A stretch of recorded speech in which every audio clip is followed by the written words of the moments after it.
सास, माँ, बहू और बेटी। नहीं नहीं, ये कहानी इन सारे के सारे रिश्तों की नहीं, बल्कि 2 रिश्तों में ही सभी रिश्तों के होने की है। अरे बहू, मेरे और तेरे ससुर जी की रोटी मत बनाना, मैं बना लूंगी, दिन तक ठंडी हो जाती है। बहू जो कि एक वर्किंग लेडी थी। नहीं नहीं माँ जी, मैं अच्छे से कपड़े में लपेट देती हूँ ना, आप क्यों मेहनत करेंगी, माइक्रोवेव में गर्म कर लेना। अरे नहीं बहू, मेहनत मत कर, वैसे भी ऑफिस में कम मेहनत होती है क्या, जा रहने दे। लेकिन बहू मानती नहीं, वो सास ससुर की रोटी बना कर ही जाती है। दोपहर में खाने के वक्त ससुर जी कहते हैं, अरे बहू को रोटी बनाने के लिए क्यों मना कर दिया, क्या हो गया, ठंडा ही तो खाते आए हम लोग हमेशा से। अरे वो क्या है ना, सुबह ऑफिस जाती है, घर का सारा काम करने में वक्त लग जाता है, अरे थकती है वो अलग, तो मैंने सोचा बहाने से ही थोड़ा कम काम करवाऊं। ससुर मुस्कुरा रहे होते हैं। यह तो अच्छा है, बहू को समझना जरूरी है। वक्त बीत रहा था, घर में सब खुश थे कि एक दिन, माँ जी आप शाम को थोड़ा टहलने निकला करें, घर पर रह रहकर हड्डियां जाम होती है, पापा को भी ले जाया करिए, मैं वक्त पर तो आ जाती हूँ। बहू ठीक 5 बजे ऑफिस से घर आ जाती है, फिर चाय नाश्ता बनाकर सास ससुर के साथ बैठती, उन लोगों को सारा दिन का हाल बताती। रात को पति घर आता है। क्या बात है बेटा, ऑफिस से आकर कभी हम लोगों के साथ भी बैठा कर। अरे माँ, दिन रात काम करके मन ही नहीं करता, अगले दिन की फिर तैयारी होती है, आप और पापा ही कमरे में आ जाओ। इससे अच्छी तो बहू है, कितना भी थकी रहे, घर आकर हम लोगों के लिए चाय नाश्ता बनाना, फिर बातें करना। बहू ना होती तो हम बुढ़ा बुढ़िया तो बैठे ही रह जाते। सास और ससुर अब बहू के कहने पर शाम की सैर पर निकलने लगते हैं। सास की कई सहेलियां बनती है तो ससुर को भी कुछ बुजुर्ग लोगों का ग्रुप मिल जाता है। कैसा रहा सहेलियों के साथ शाम का वक्त? हम लोगों ने तो भाई खूब योगा किया। अरे हम लोगों को गप्पों से फुर्सत ही नहीं होती। वैसे मिसेस मल्होत्रा आज बहू के बारे में कुछ बोल रही थी। तभी वहां ऑफिस से बहू आ जाती है जो जींस और टॉप में होती है। क्या बात है माँ, क्या कह रही थी आपकी सहेली आपकी बहू के लिए? सास इस बार बहू को कुछ अलग तरीके से देखती है और उल्टा सवाल ही दाग देती है। क्या कह रही थी वो हटा, ये बता, तेरे ऑफिस में तो मर्द भी काम करते होंगे ना? बहू जो अब तक मजाक कर रही थी वो सीरियस हो जाती है। मर्द होंगे नहीं माँ जी, मर्द ही ज्यादा हैं, हम 5 ही लड़कियां हैं ऑफिस में। अरे तो अच्छा लगता है क्या ऐसे कपड़े पहनती हो? कल से तुम ना साड़ी पहनकर ऑफिस जाना, और हाँ, शाम का नाश्ता थोड़ा जल्दी बनाया करो, नाश्ता बनाकर बाद में ही ऑफिस के कपड़े चेंज करने जाना। बहू को समझ में नहीं आता कि सास को हो क्या गया है, लेकिन वो कुछ नहीं कहती, सीधे किचन में जाकर चाय नाश्ता बनाती है और सास ससुर को दे देती है।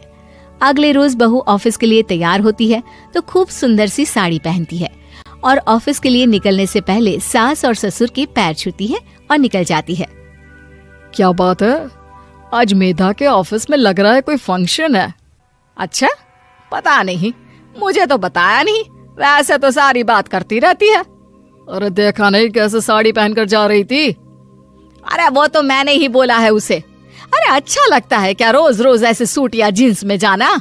बहू हो, बहू बनकर रहो, और आप भी ना मेधा मेधा मत किया करिए, बहू बोला करिए, सर पर चढ़ जाएगी तो दिक्कत हो जाएगी। सास अब बहू को बहू जैसा रखने लगती है, हर बात पर रोका टोकी, हर बात पर ताने। क्या बात है, आजकल लेट आ रही हो ऑफिस से? अरे चाय के लिए भी देर हो जाती है, हम लोग फिर पार्क में भी देर से पहुंचते हैं। सभी की बहुएं वक्त से चाय नाश्ता करा देती है अपने सास ससुर को, बस एक तू ही है जो उस वक्त ऑफिस से निकलती है। माँ जी, वो एक रास्ता पुलिस वालों ने न जाने क्यों बंद कर रखा है, जिसके कारण ट्रैफिक ज्यादा हो जाता है। मैं कोशिश करूंगी कल वक्त से पहले ही निकल जाऊं। ससुर देख रहे होते हैं कि बहू अब परेशान सी रहने लगी है। एक रोज, मेधा, बेटी मेधा। जी पिताजी। बेटा देख जरा कौन सी टी शर्ट अच्छी लग रही है। वो क्या है ना, शाम को सब बदल बदल कर टी शर्ट पहनते हैं, मैं भी सोच रहा हूँ कि आज कुछ अच्छा सा पहन कर जाऊं। हाँ पिताजी, ये सही है। ये लाल वाली ना बहुत जचेगी आप पर। मेरे पापा पर भी डार्क रंग बहुत जचता है। क्या चल रहा है?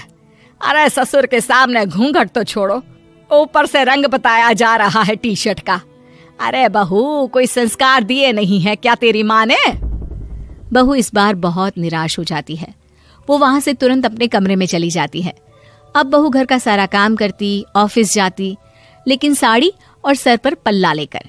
एक बार पड़ोसन उनके घर आती है। वाह सुमित्रा बहन, बहू का तो रूप ही बदल दिया। ठीक किया, बहू बहू जैसी ही अच्छी लगती है। अच्छा चलती हूँ मैं।